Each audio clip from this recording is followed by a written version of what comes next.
हिंदी में यूपीएससी की तैयारी से संबंधित प्रोग्राम्स को देखने के लिए सब्सक्राइब करें स्टडी IQIAS हिंदी। हेलो दोस्तों, मैं मनोज कुमार आप सभी लोगों का आपके अपने चैनल स्टडी IQIAS हिंदी पर बहुत बहुत स्वागत करता हूं। दोस्तों, आज हम लोग बात करने वाले हैं भारतीय कला संस्कृति के अंतर्गत एक महत्वपूर्ण जो टॉपिक है जिसे हम कहते हैं भारतीय त्योहार और महोत्सव, मेले, इन सब चीज़ों को लेकर के। यहाँ से कभी कभी यूपीएससी और स्टेट पीसीएस में दोस्तों एक इम्पॉर्टेंट क्वेश्चन बन जाता है कि पर्टिकुलर महोत्सव या पर्टिकुलर मेला किस राज्य से संबंधित है या इस मेले की खास विशेषताएं क्या होती हैं। इस तरह के प्रश्न आप लोगों के एग्जाम में कभी भी और कहीं भी पूछे जा सकते हैं। इसीलिए मैंने सोचा कि क्यों ना इस टॉपिक पर एक क्लास आप लोगों के साथ कंडक्ट कर दी जाए। चाहता तो मैं आप लोगों को एक सिंपल सा कंटेंट दे करके एक पीडीएफ बना करके आपको दे सकता था एक लिस्ट के तौर पर, लेकिन मैंने सोचा कि इसको एक बार डिस्कस कर देने से बहुत सारी चीजें सुनी सुनी सी लगती हैं, दिमाग में सेट हो जाती हैं, इसीलिए इसको डिस्कस करने का प्लान किया। तो चलिए आज हम इस टॉपिक पर चर्चा करते हैं, भारतीय त्योहार और महोत्सव को लेकर के। भारत में त्योहार और मेले भारतीय संस्कृति का एक बहुत बड़ा हिस्सा है, भारतीय संस्कृति का एक महत्वपूर्ण हिस्सा है, आंतरिक हिस्सा है। और लगभग भारत में जितने भी धर्म संप्रदाय सामाजिक व्यवस्थाएं हैं उन सब में कोई ना कोई उत्सव का आयोजन होता है, कोई ना कोई मेले का आयोजन होता है, कोई ना कोई भारत सरकार से लेकर के बहुत सारी जो व्यवस्थाएं हैं वो किसी न किसी प्रकार का एक ना एक महोत्सव मनाती हैं। तो इस सब चीजों के माध्यम से सभी लोग आपस में मिलते हैं, जुलते हैं, आनंद करते हैं और अपने उत्सव को सेलिब्रेट करने की कोशिश करते हैं। ठीक है, तो ये एक इस तरीके से परंपरागत तौर पर एक पीढ़ी से दूसरी पीढ़ी ये परंपराएं चली जाती हैं, जिसका एक एग्जाम्पल आप लोगों ने देखा होगा कांतारा मूवी का। उससे पहले गुलिगा देवता या इस तरह के जो पंजुरली देवता हैं इनके बारे में कोई नहीं जानता था, लेकिन आज बहुत सारे लोग जान गए कि एक छोटे से गांव की एक छोटी सी पूजा होती है, उसमें एक प्रमुख देवता होते हैं, देवता की कहानी ये है। तो वहां पर हर साल एक महोत्सव का आयोजन होता है, उत्सव होता है, मेला सेलिब्रेट किया जाता है। सभी लोग मिलजुल करके अपने आप को आनंदित महसूस करते हैं, खुशियों को सेलिब्रेट करते हैं। यही एक ऐसी चीज होती है दोस्तों जिसमें मनुष्य, मानव प्रजाति अपने सुख दुख भूल करके सबके साथ मिल करके अपने जीवन का आनंद उठाता है। इसी के लिए तो इंसान मेहनत करता है, इसी के लिए तो संघर्ष करता है वो। और कुछ एक दिन की, 2 दिन की, 3 दिन के अपने आप को एंजॉय कर लेता है, आनंदित महसूस करता है। यही तो है त्योहार, मेले वगैरह सब।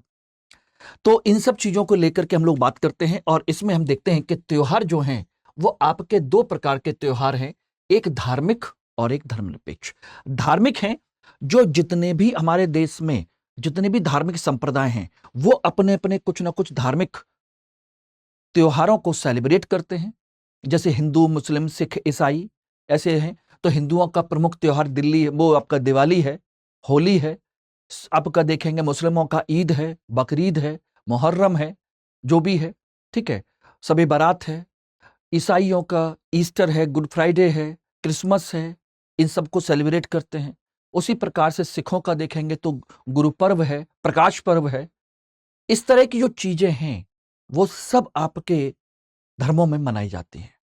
और धर्मनिरपेक्ष त्योहार में ऐसे त्योहार जिनमें किसी प्रकार के धार्मिक संप्रदाय की जरूरत नहीं होती लेकिन पूरा देश मनाता है, जैसे पुष्कर का मेला ये रहा। और ये किसी भी, ध्यान रखिएगा, राजस्थान के पुष्कर शहर अजमेर से 30-35 किलोमीटर आगे जाकर के पुष्कर एक छोटा सा कस्बा है, अब तो सिटी बन गया है। वहां पर एक मेले का आयोजन किया जाता है और यह एक प्रकार का पशु मेला है जिसमें सभी धर्म संप्रदाय के लोग आ सकते हैं, जा सकते हैं। तो ऐसे त्योहार भी हैं और ये पूरे देश में सभी राज्यों में सभी जगह पर ऐसे त्योहार भी सेलिब्रेट किए जाते हैं। तो इसमें देखते हैं, सबसे पहले बात करते हैं एक राष्ट्रीय पर्वों को लेकर के। हमारे देश में राष्ट्रीय महत्व के ऐतिहासिक घटनाओं को ध्यान में रखते हुए राष्ट्रीय त्योहार, राष्ट्रीय पर्व भी मनाए जाते हैं। और ये 3 राष्ट्रीय पर्व हैं जिनको भारत सरकार ने घोषित किया हुआ है। 26 जनवरी गणतंत्र दिवस, 15 अगस्त स्वतंत्रता दिवस और 3 अक्टूबर गांधी जयंती। ये एक आपके राष्ट्रीय पर्व हैं, ध्यान रखना 2 नहीं हैं, 3 हैं। और तीनों को राष्ट्रीय पर्व के तौर पर सेलिब्रेट किया जाता है। गांधी जयंती को अहिंसा दिवस के तौर पर भी देखा जाता है। ठीक है, इस बात को ध्यान रखिएगा एवरीबॉडी। क्लियर? चलिए, और आपको एक इंपॉर्टेंट सूचना मैं आपको लोगों को दे देता हूं, जो आप लोग ध्यान से सुन लीजिएगा कि आप में से अधिकांश छात्र यूपीएससी की प्रिपरेशन कर रहे हैं, और यूपीएससी प्रिपरेशन करने का अंतिम उद्देश्य क्या है? अंतिम उद्देश्य है सफलता हासिल करना। और सफलता दोस्तों केवल जीएस या आपके इंटरव्यू या कुछ एक चीजों पर निर्भर नहीं करती, बल्कि आपकी सफलता सुनिश्चित करता है आपका वैकल्पिक विषय। वैकल्पिक विषय अगर आपकी सफलता सुनिश्चित नहीं है तो उसको सुनिश्चित करता है, और रैंक अच्छी नहीं है तो अच्छी रैंक लाने में भूमिका निभाता है। आप इस साल के नहीं बल्कि किसी भी साल के यूपीएससी के रिजल्ट और उनकी मार्कशीट उठा करके देखिएगा, सभी टॉपर्स की। कई सारे ऐसे लोग मिलेंगे कि अगर उनके ऑप्शनल में अच्छे नंबर ना आए होते तो हो सकता है सिलेक्शन ना होता। और टॉपर्स को देखेंगे तो उनमें से बहुत सारे टॉपर्स ऐसे मिलेंगे, अगर उनके ऑप्शनल में नंबर ना आए होते तो इतनी अच्छी रैंक नहीं आती। तो ऑप्शनल जो पेपर है आपके अच्छी रैंक और सफलता को सुनिश्चित करने के लिए है, क्योंकि ऑप्शनल पेपर में आपको 60% से लेकर के 70% तक आराम से अंक लाए जा सकते हैं, आराम से लाए जा सकते हैं, और इतिहास उनमें से एक है। कहने के लिए लोगों को जो दिमाग में है कि सिलेबस बहुत बड़ा है, बेटा सिलेबस बहुत ही आधा हो जाता है। जो मैं पढ़ाता हूं और आप लोगों ने मेरे वीडियो देखे होंगे, उसमें आपको पता चल गया होगा कि इसका सिलेबस जस्ट आधा हो जाता है जितना दिखाया जाता है, क्योंकि उसमें ऑप्शन की बहुत ज्यादा गुंजाइश है। दूसरा, इसमें कोई भी फैक्ट नहीं पढ़ना है ऑप्शनल के लिए, ना के बराबर। इसीलिए इसमें आराम से जो आप में से 2025, 2026 या 2027 के लिए तैयारी कर रहे हैं, उन लोगों को ऑप्शनल अभी से तैयार कर देना चाहिए, और उसका टारगेट होना चाहिए 300 से अधिक अंक। और 300 से अधिक अंक, ध्यान रखना दोस्तों, मैं आप लोगों को इसमें आराम से दिलवा सकता हूं, घबराने की जरूरत है नहीं। क्यों दिलवा सकता हूं? क्योंकि एक चीज ध्यान रखिएगा, जीएस में जो आप पढ़ेंगे हिस्ट्री, वो आपके ऑप्शनल से ज्यादा है। जीएस में एंशिएंट, मिडेबल, मॉडर्न, वर्ड चारों पोर्शन आते हैं, और उसमें फैक्चुअल और कंसेप्चुअल दोनों पोर्शन रहते हैं। यहां फैक्चुअल पोर्शन है नहीं, केवल कंसेप्चुअल पोर्शन है, और वो भी लिमिटेड तौर पर हमको पढ़ना है। पूरा सिलेबस भी हमको पढ़ने की आवश्यकता नहीं है। क्यों? क्योंकि इसमें चॉइस रहती है, अच्छी खासी चॉइस रहती है। तो हमें केवल आधा सिलेबस हमको इसमें पढ़ के जाना है, और हमारा सारा पेपर सॉल्व होगा और परफेक्ट तरीके से होगा। तीसरी चीज, इसमें करंट अपडेट करने की आवश्यकता नहीं होगी, बिल्कुल स्टैटिक सब्जेक्ट है। एक बार पढ़ लीजिए, बार बार रिवाइज करते रहिए, आपका काम आराम से हो जाएगा। और जो मैं टॉपिक आप लोगों को करा दूंगा, और जिस एंगल से करा दूंगा, जितने भी एंगल इसमें बनते हैं, अगर उन एंगल के सिनॉप्सिस आपने तैयार कर लिए, जो मैं करवाऊंगा, उनके फुटनोट्स बना लिए, तो उससे बाहर प्रश्न कभी नहीं जाएगा। ये मेरा खुद का अनुभव है, जिसके माध्यम से मैंने लगभग 365 अंक मैंने प्राप्त किए थे, 61% आउट ऑफ 600। तो आप भी आराम से कर सकते हैं, घबराने की जरूरत नहीं है। और इसमें आप लोगों को क्लास और टेस्ट सीरीज दोनों अवेलेबल होगी, प्लस प्रीवियस के questions, practice, personal guidance, improvement program, ये सब कुछ मटेरियल सब कुछ इसमें इंक्लूड है। और इसकी क्लासेस दोस्त ध्यान रखना, 6 मई दोपहर में 1 बजे से शुरू हो रही हैं। जिस समय दूसरे लोग आराम से सो रहे होंगे, उस समय आप अपने सिलेबस को कंप्लीट करके दूसरों से 2 कदम आगे निकल चुके होंगे, ये ध्यान रखना।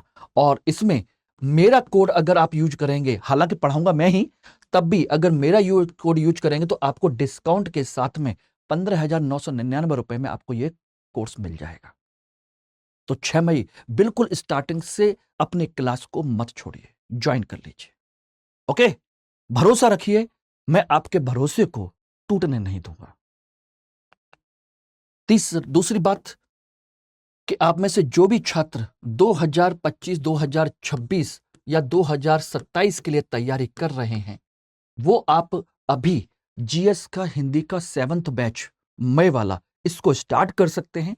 7 मई से इसकी क्लासेस शुरू हो रही हैं, सुबह शाम को 6 बजे से। 7 मई से इस बैच को आप ज्वाइन कर सकते हैं। इसमें आपको ध्यान रखिएगा, जो फीस देनी है 70,000 रुपए की जगह पे मात्र 27,999 रुपए में यह कोर्स आपको मिल जाएगा। पूरे 2 साल का कोर्स है। इसके लिए आपको कोड यूज करना होगा MK Live, और यह कोड यूज करने का एक ही मकसद है कि आप मेरे साथ मिल करके मेरी गाइडेंस में तैयारी करना चाहते हैं। और आपके लिए इसमें जो प्लान किया गया है दोस्तों, वो प्लान ये है कि आपको 4 स्टेज में प्रॉपर तरीके से तैयारी करवाई जाए, जैसा यूपीएससी को जरूरत है, यूपीएससी क्वालिफाई करने की जरूरत है। यानी पहले फाउंडेशन, उसके बाद प्री परीक्षा के लिए अलग क्लास, मेंस के लिए अलग क्लास, इंटरव्यू के लिए अलग सेशन। इसके अलावा देखेंगे तो आपको सीसेट की रेगुलर अलग क्लासेस, उसका कोई चार्ज नहीं है। करंट अफेयर की डेली क्लासेस चलती है, उसका कोई अलग से चार्ज नहीं है। निबंध की अलग क्लास चलती है, उसका कोई चार्ज नहीं है। कंपलसरी पेपर अलग से चलती है, कोई चार्ज नहीं है। मटेरियल है, पर्सनल मेंटर्स आपको दिया जाएगा। मैं तो चीफ मेंटर या मैं चीफ कोच तो मैं बनूंगा ही बनूंगा आपके साथ में, लेकिन आपको फिर भी पर्सनल एक मेंटर आपको अलॉट किया जाएगा, जो आपके कभी भी प्रॉब्लम्स को सॉल्व कर सकता है, जैसे आप कभी भी कांटेक्ट कर सकते हैं। और इसके अलावा देखेंगे तो इसमें प्री, मेंस और इंटरव्यू के टाइम पीरियड में, हर इंटरव्यू छोड़ दीजिए, प्री और मेंस के लिए अलग से आपकी क्लासेस भी चलेंगी, जिसका कोई चार्ज नहीं होगा। साथ में साथ टेस्ट सीरीज भी इंक्लूड होगी, और सब कुछ मिला करके मात्र 27,999 रुपए, 2 साल कंप्लीट। यानी कि एवरेजन आपका 1,000 रुपए पर मंथ का खर्चा नहीं पड़ता है इसमें।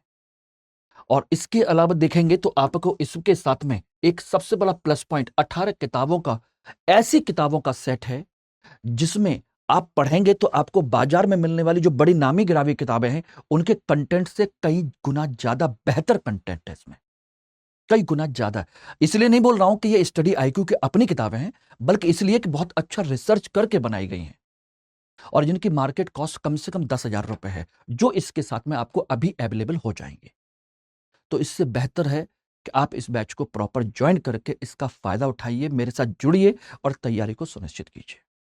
ओके, बाकी किसी तरह का कोई भी डाउट हो, कोई भी चीज हो, आप मुझे टेलीग्राम, इंस्टाग्राम या मेल आईडी पर कांटेक्ट कर लीजिए। लेकिन कोड, आपका कोर्स परचेज करते समय या कुछ भी बुक्स भी परचेज करते हैं, कुछ भी परचेज करते हैं, अगर MK लाइव कोड यूज करेंगे तो आपको डिस्काउंट भी मिलेगा, मेरी गाइडेंस भी। Okay, clear. और ये टेलीग्राम का बार कोड, तो यहां से भी आप ज्वाइन कर सकते हैं। अब चलते हैं हम लोग प्रमुख त्योहार और उत्सव की तरफ बढ़ते हैं। यहां देखिए, सबसे पहले आता है भगवान जगन्नाथ की रथ यात्रा। इसमें क्या क्या पढ़ना है ये आप समझ लीजिएगा। इसमें पढ़ना है कि यह किस राज्य में मनाया जाता है। पहला, उड़ीसा राज्य, ठीक है ना। भगवान रथ यात्रा पर रथ उत्सव का एक साल में एक बार पवित्र शहर कहां मनाया जाता है? पुरी, नीलांचल श्री क्षेत्र में मनाया जाता है।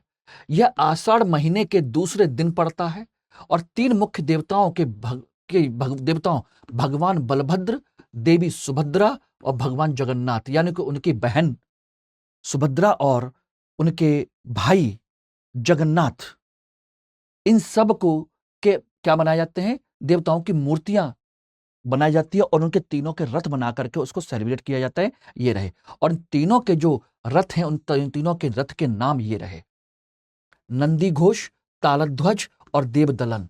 ये तीनों के रथों के नाम हैं। ये कभी भी आपसे पूछे जा सकते हैं।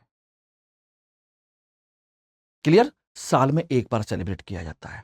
एक नंबर 2, दूसरा है प्रमुख त्योहार है होला मोहल्ला। होला मोहल्ला ये सिखों का है, बड़ा त्योहार है। सिख नववर्ष की शुरुआत मनाई जाती है इसमें, और मार्च के महीने में चंद्र माह के चैत के दूसरे दिन मनाया जाता है। आनंदपुर साहब में आयोजित किया जाता है। इसी समय जो आपके सिख होते हैं, देखेंगे होंगे, वो घुड़सवारी, तलवारबाजी आदि प्रकार की प्रतियोगिताओं का आयोजन करते हैं, जिसे हम सिख ओलंपिक के रूप में जानते हैं। बहुत सारे करतब दिखाते हैं तलवारों से, हथियारों से। एक है सोडल मेला, यह भी पंजाब के प्रमुख मेलों में से एक है, और इसका आयोजन एक महान आत्मा बाबा सोडल को श्रद्धांजलि के देने के लिए किया जाता है, और यह जालंधर में भादों यानी सितंबर महीने के में इसका आयोजन किया जाता है, सितंबर में। तो 2 हो गए, क्लियर। एक है महामस्तकाभिषेक। यह कर्नाटक के श्रवणबेलगोला शहर में 12 वर्षों में एक बार आयोजित किया जाता है। जैन त्योहार है, ध्यान रखना, जैन त्योहार है। ऋषभ देव के पुत्र बाहुबली की 57 फीट ऊंची प्रतिमा पर उसका दुग्धाभिषेक किया जाता है, उसका स्नान कराया जाता है। महामस्तकाभिषेक, विशाल मूर्ति है, ठीक है ना। भगवान ऋषभ यानी पहले तीर्थंकर जो हैं जैनों के, उनके पुत्र हैं, बाहुबली कहते हैं उनको, उनका उत्सव है ये, ठीक है ना। एक है बुद्ध पूर्णिमा, बौद्ध धर्म से संबंधित है, जिस दिन महात्मा बुद्ध ने अपना क्या किया था, ज्ञान प्राप्त किया था। तो उनकी उसी दिन उनका जन्म भी हुआ था, ज्ञान प्राप्त किया था, जन्म भी हुआ था, मृत्यु भी हुई थी।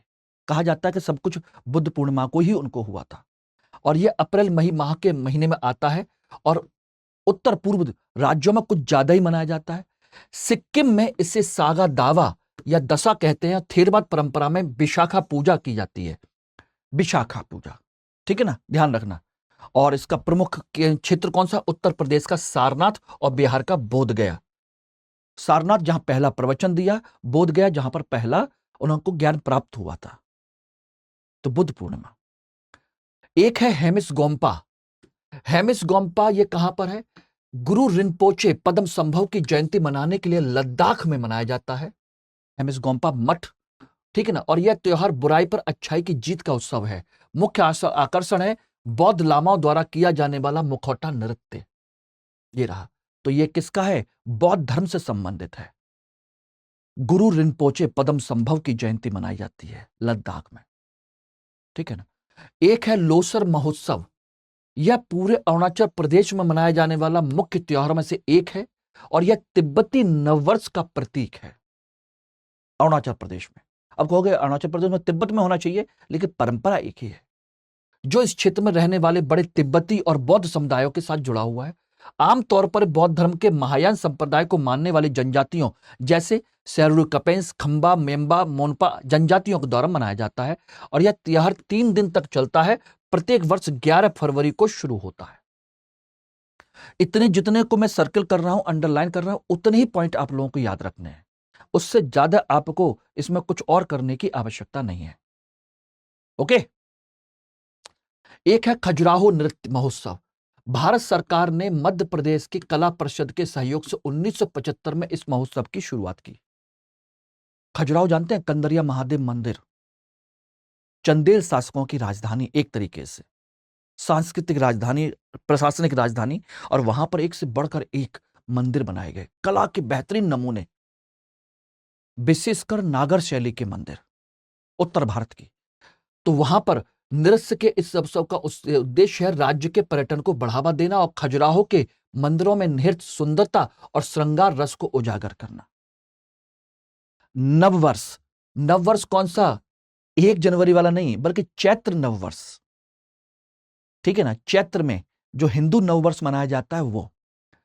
तो विभिन्न हिस्सों में इसे अलग अलग नामों से मनाया जाता है, जैसे उगाड़ी, चैत्र शुद्ध पदमी, यह आंध्र प्रदेश और कर्नाटक में उगादी कहते हैं।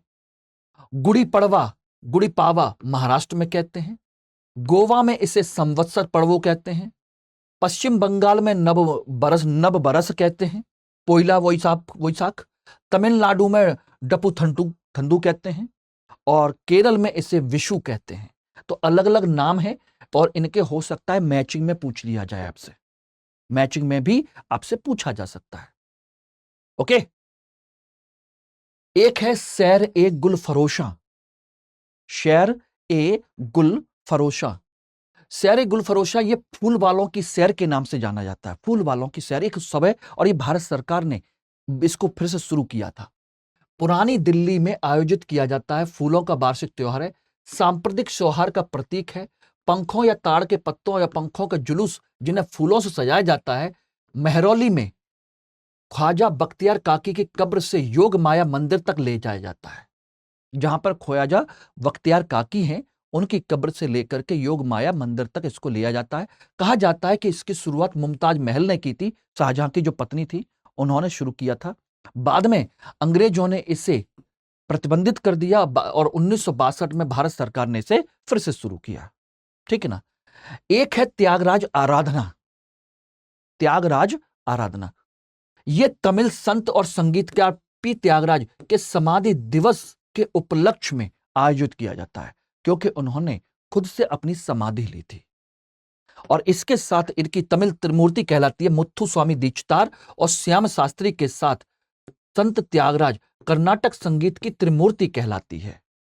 तो हो सकता है आपसे क्वेश्चन पूछ लिया जाए कि कर्नाटक संगीत की त्रिमूर्ति कौन है, तो आपके त्यागराज तो है ही हैं, मुत्थु स्वामी दीक्षितार और आपके श्याम शास्त्री, ये तीनों लोग हैं। और यह जनवरी के महीने में तंजावुर के पास कावेरी नदी के तट पर आयोजित किया जाता है। कावेरी नदी, चोल परंपरा का शासनकाल, ठीक है ना। एक आ जाइए ओणम। ओणम क्या है? यह केरल का राजकीय उत्सव है। ओणम मलयालम कैलेंडर के पहले महीने के चिगम कहते हैं उसको, पहला महीना जो होता है उस महीने की शुरुआत मनाया जाता है। यह एक प्रकार का फसल उत्सव है, लेकिन पाताल से शक्तिशाली असुर राजा महाबली की घर वापसी का भी उत्सव है। पाताल से ओणम की एक प्रमुख विशेषता है बल्लम कल्ली, स्नेक बोट दौड़, जो आपने देखा होगा। लंबी सी पतली सी लंबी नाव होती है जिस पर लोग बैठे होते हैं और सब मिलकर के नाव को चलाते हैं, दौड़ होती है। इसे स्नेक बोट या आपकी सर्प नौका दौड़ कहते हैं। और ये वहां का पारंपरिक खेल है। पारंपरिक खेल है जिसे ओना कनिकल के नाम से जाना जाता है, भी ओणम समारोह का एक हिस्सा है। क्लियर है? तो ओणम के समय में वो सेलिब्रेट किया जाता है। आपने अगर मूवी देखी हो तो एक जग्गी दादा के बेटे टाइगर की एक मूवी आई थी बागी, उसमें यह दिखाया गया था केरल की यह परंपरा, अगर देखी हो तो। एक आपका इसी प्रकार का एक त्योहार और है सरहुल। यह झारखंड के आदिवासियों के लिए नए साल की शुरुआत के तौर पर मनाया जाता है। मुख्य रूप से कौन कौन है आदिवासी? मुंडा, ओरांव, ये जनजातियां जो इसको मनाती हैं। सरहुल का अर्थ होता है साल वृक्ष की पूजा। यह हिंदू कैलेंडर के अनुसार बसंत ऋतु यानी कि फागुन माह में मनाया जाता है। यह उनका साल का नववर्ष है। सरहुल यानी कि साल वृक्ष की पूजा। एक है सागा दावा। ज्यादातर सिक्किम राज्य में रहने वाले बौद्ध समुदायों में इसको मनाते हैं। यह महात्मा बुद्ध के जन्म, ज्ञान प्राप्ति और मृत्यु की याद में मनाया जाता है। यह पूर्णिमा के दिन मनाया जाता है जो तिब्बती चंद्रमाह के मध्य में आता है। इसी को हम सागा या पुण्य का महीना कहते हैं। यह मई जून के बीच में आता है और इस दिन तिब्बती समुदाय के लोग बहुत शुभ दिन मानते हैं इसे। एक तरीके से कह सकते हैं बुद्ध पूर्णिमा की तरह। एक है लोसुंग महोत्सव। यह भी सिक्किम के नववर्ष के सम्मान मनाया जाता है। प्रत्येक वर्ष दिसंबर के महीने में पूरे सिक्किम राज्य में मनाया जाता है। त्योहार की अनोखी बात यह है कि लोग उत्सव के हिस्से के रूप में स्थानीय रूप से बनी शराब, जिसे चांग कहते हैं, उसको पीते हैं। स्थानीय शराब चांग को पिया जाता है। वे मठों में चाम नृत्य करते हैं, ब्लैक हैट नृत्य करते हैं, काला हैट पहन करके वो नृत्य करते हैं। यह इनका एक पारंपरिक नृत्य परंपरा इस समय मनाई जाती है। तो लोसू महोत्सव के साथ ही क्या जुड़ी हुई है? आपके चांग शराब और चाम नृत्य और ब्लैक हैट नृत्य, डांस। इनको भी आप याद रख लीजिएगा। इनमें कुछ नहीं करना है, आपको एक रजिस्टर लेकर के एक तरफ जैसे ये बने हुए वैसे ही इनके की पॉइंट आप लोग अपने हाथ से लिख लेंगे तो आपका फायदा हो जाएगा। एक जगह पर सारी इंपॉर्टेंट चीज मैंने कंपाइल करके आपको दे दी है, सारी की सारी इंपॉर्टेंट चीज कंपाइल करके। एक आपने नाम सुना होगा हॉर्नबिल महोत्सव। यह नागालैंड राज्य में मनाए जाने वाला प्रमुख कृषि त्योहार में से एक है। यह एक सप्ताह तक चलने वाला है और 1 दिसंबर से शुरू होता है। इसमें सभी नागा जनजातियां शामिल होती हैं, जिसमें किस्मा धरोहर गांव में यह एकत्रित होती हैं। ये रही अपनी वेशभूषा, अपने हथियार, धनुष बाण और कुलों कबीलों कबीलों की टोपी के माध्यम से अपनी प्रतिभा और सांस्कृतिक जीवंतता का प्रदर्शन करते हैं। हॉर्नबिल महोत्सव, ठीक है ना। एक आपका चेरियोबा महोत्सव। यह मणिपुर राज्य में मनाया जाता है क्योंकि यह मणिपुरी जनजातियों का अनुसार नया साल है। अप्रैल के महीने में मनाते हैं। इसका मतलब होता है साजिबू महीना, यानी कि उनके महीने के अनुसार पहला दिन नए साल का। मणिपुरी लोगों द्वारा पूजे जाने वाले सनामाही नामक स्थानीय देवता से इससे संबंधित है। और इससे जुड़ी अजीब परंपरा यह है कि इस दिन सभी व्यक्ति चाहितावा के रूप में चुनते हैं और पूरे वर्ष के लिए लोगों के पापों के लिए जिम्मेदार होता है। चाहितावा, किसी एक व्यक्ति को चाहितावा मान लिया जाता है कि यही सब कुछ पाप करता है, पाप करवाता है या जो कुछ भी करेगा, यही है चाहितावा, ठीक है ना। एक है बंगाला महोत्सव, मेघालय का गारो जनजाति का मुख्य रूप से मनाया जाता है। यह त्योहार सर्दियों की शुरुआत के संकेत देता, फसल के बाद के मौसम की शुरुआत के रूप में मनाया जाता है। चूंकि गारो जनजाति का है इसलिए गारो पहाड़ियों के तुरा गांव के पास तनंग में आयोजित किया जाता है। तुरा गांव के पास तनंग में। ओके, तो ध्यान रखिएगा, ये इसमें है। यह त्योहार एक स्थानीय देवता मिसी सालजोंग के सम्मान में मनाया जाता है, जिसे उदार मानते हैं, और यह 100 ढोल युक्त बंगाला उत्सव के रूप में भी जानते हैं। 100 ढोल युक्त बंगाला महोत्सव, यानी एक साथ 100 ढोल बजाए जाते हैं।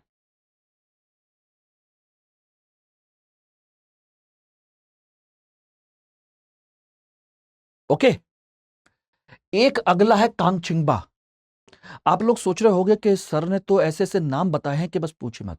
देखिए, उत्तर भारत के नाम तो सब आप जानते हैं, होली, दिवाली, प्रकाश पर्व, ठीक है ना, ईद, बकरीद, मुहर्रम, ये सब, गणेश चतुर्थी, ये सब आप नॉर्थ इंडिया की सभी चीजें जानते हैं। इनको पढ़ाने का मेरा कोई भी इरादा नहीं था, और इनसे बहुत रेयर ही क्वेश्चन बनता है। क्वेश्चन असली जो बनते हैं वो यहां से बनते हैं, और ये हमको इन सब चीजों के बारे में ज्यादा जानकारी होती नहीं है, इसी वजह से।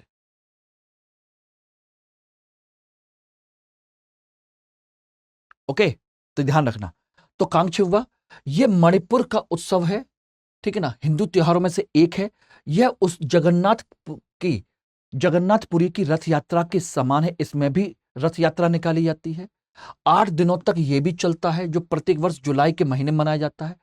इसमें रथ यात्रा शामिल है, जो भगवान जगन्नाथ के साथ उसके भाई बलभद्र, उनकी बहन सुभद्रा की यात्रा को दोहराती है। उसी को कांगचिंगबा कहते हैं, ध्यान रखना।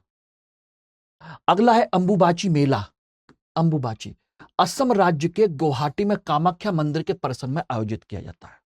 वहां पर त्योहार जून के महीने में आता है। उत्तर पूर्व भारत के प्रमुख त्योहारों में से एक है। इसे पूर्व का महाकुंभ भी कहते हैं। क्वेश्चन इंपॉर्टेंट है, ध्यान रखना। ये पूर्व का महाकुंभ किसे कहते हैं? अंबुबाची मेला को। कहां पर? कामाख्या मंदिर, असम में। यह त्योहार संतानोत्पत्ति के अनुष्ठानों से जुड़ा हुआ है, और कई भक्त देवी से बच्चे के आशीर्वाद के लिए आते हैं, ठीक है ना। इस दौरान होने वाली कथित तांत्रिक गतिविधियों के कारण यह मंदिर विवादों में आ गया है। कहा जाता है कि त्योहार के दौरान संरक्षित देवी कामाख्या अपने मासिक धर्म से गुजर रही होती हैं, यह कहा जाता है, ठीक है ना। एक है सैकरनी महोत्सव। सैकरनी महोत्सव नागालैंड की अनागामी जनजाति के द्वारा मनाया जाता है। फरवरी माह में मनाया जाता है, ठीक है ना। और इसमें केजई महीने या फरवरी की 25 तारीख को इसको सेलिब्रेट करते हैं, और 10 दिनों से अधिक समय तक चलता है, ठीक है ना, जिसे हम फौसनी या फौसनी भी कहते हैं। इसको अनगामी जनजाति, हो सकता है आपसे यही पूछ लिया जाए अनगामी जनजाति किस राज्य की है, तो यह भी हो सकता है अनगामी जनजाति। क्लियर? अब आ जाइए माजुली महोत्सव। माजुली महोत्सव असम राज्य के माजुली में आयोजित किया जाता है। माजुली आप जानते ना, ब्रह्मपुत्र नदी का एक द्वीप है, नदी द्वीप, या नदी के बीच में माजुली, इसलिए माजुली महोत्सव मनाया जाता है। आधुनिक त्योहारों में से एक है। नवंबर में आयोजित होता है। असम राज्य मंत्रालय के तहत संस्कृति विभाग इसका आयोजन करता है। एक है लुई नगई नी महोत्सव, नागा जनजाति का, आपका नागालैंड और मणिपुर में, ठीक है ना, नागा जनजातियां मनाती हैं। फसल की कटाई के मौसम खत्म होने के बाद मनाया जाता है। 15 फरवरी को शुरू होता है। यह समुदायों को निकट लाने और शांति और सद्भाव का संदेश देता है। एक है ड्री फेस्टिवल। अरुणाचल प्रदेश की रहने वाली आपातानी जनजाति, ये रही आपातानी जनजाति, मुख्य तौर पर मनाती है। 5 जुलाई को मनाया जाता है। यह जीरो घाटी में आयोजित किया जाता है। इस दिन लोग 4 मुख्य देवताओं की पूजा करके प्रसाद चढ़ाते हैं, और वो 4 मुख्य देवता कौन कौन से हैं? ये रहे तमु, मेटी, दानी और हरनिया। ये चारों, इनके नाम याद रख लीजिए, नोट कर लीजिए। और ये त्योहार मनाए जाते हैं कि इसमें उपस्थित सभी लोगों को अच्छी फसल के लिए प्रतीक के रूप में खीरा वितरित किया जाता है, अच्छी फसल के लिए। और जनजातियां हैं तो ध्यान रखिएगा, आप अच्छे से जानते हैं जनजातियों का मुख्य उद्देश्य अपने सांस्कृतिक परंपरा के तहत अपनी कृषि, अपने जो कृषि व्यवस्था है उससे जुड़ी हुई चीजें ज्यादा करते हैं। धार्मिक चीजें बहुत लिमिटेड होती हैं, लेकिन उनकी प्राकृतिक अपनी आर्थिक गतिविधियों से जुड़ी हुई चीजें ज्यादा होती हैं, ठीक है ना, ध्यान रखना। और जिन लोगों को नहीं पता है उन लोगों को बता देते हैं कि इतिहास वैकल्पिक विषय, जो लोग आप में से 2026 या 2027 में एग्जाम में सिलेक्शन लेना चाहते उन लोगों के लिए ये बैच दोस्तों स्टार्ट हो रहा है। इतिहास वैकल्पिक बैच है हिंदी में, और इसका जो टारगेट है वो है आपका 300 से अधिक अंक लाना और आपको दिलवाना, और बहुत आसान तरीके से, बहुत सिस्टमेटिक तरीके से इतिहास को पढ़ा करके इतिहास में नंबर लाना, ठीक है ना। और साथ के साथ जीएस के जो टफ क्वेश्चन बनते हैं उनको सॉल्व करना। और ये दोस्त क्लास जो है आपकी 6 मई से दोपहर में 1 बजे शुरू हो रही है, और मैं ही इसको शुरू कर रहा हूं, तो मेरे साथ आप जुड़ सकते हैं। और ये बैच अभी आपको मात्र 15,999 रुपए मिल जाएगा। इसके लिए आपको कोड यूज करना पड़ेगा MK Live। ओके, ध्यान रखिएगा। तो इसमें class, test series, previous question, answer writing practice, material सब कुछ इंक्लूड होगा। और मेरा उद्देश्य इसमें, मेरा अपना पर्सनल अटेंशन है कि मैं आपको नंबर दिलवाऊं, उतने कि आप किसी भी कंडीशन में असफल ना हो पाए, 300 से ज्यादा, ठीक है ना। और जीएस का बैच आपका 7 मई से शाम को 6 बजे स्टार्ट हो रहा है। आपका जो है 2025, 26 और 27 में जो एग्जाम देना जा रहे हैं, जिनको तैयारी करनी है और अच्छे तरीके से सफल होना है, तो वो इस बैच को ज्वाइन कर सकते हैं। और ये बैच मात्र आपको 27,999 रुपए मिल रहा है MK Live कोड के यूज करने के साथ। इसमें आप मेरे साथ जुड़ भी सकते हैं, मेरे गाइडेंस में भी रहेंगे, और साथ के साथ डिस्काउंट भी मिलेगा। और इसमें लगभग 10,000 रुपए से ज्यादा की किताबों का सेट आप लोगों को इसके साथ मुफ्त उपलब्ध कराया जा रहा है, ठीक है ना। ध्यान रखिएगा। बाकी कोई भी डाउट हो, कोई भी चीज हो, तो मुझे यहां पर आप कांटेक्ट कर सकते हैं। और किसी तरह की कोई भी चीज आप परचेज करते हैं तो इस कोड को लगाना मत भूलिएगा दोस्तों। Okay, clear? तो चलिए इस क्लास को हम यहीं पर कंप्लीट करते हैं, और मैं उम्मीद करता हूं कि आप लोगों को आज की क्लास अच्छी लगी होगी। और यहीं पर आर्ट एंड कल्चर की क्लास भी मैं यहीं पर फिनिश करता हूं। आगे हम मिलेंगे फिर किसी एक अच्छे नए टॉपिक के साथ। तब तक के लिए धन्यवाद। Thank you very much. Hindi में यूपीएससी की तैयारी से संबंधित प्रोग्राम्स को देखने के लिए सब्सक्राइब करें स्टडी IQ IAS हिंदी।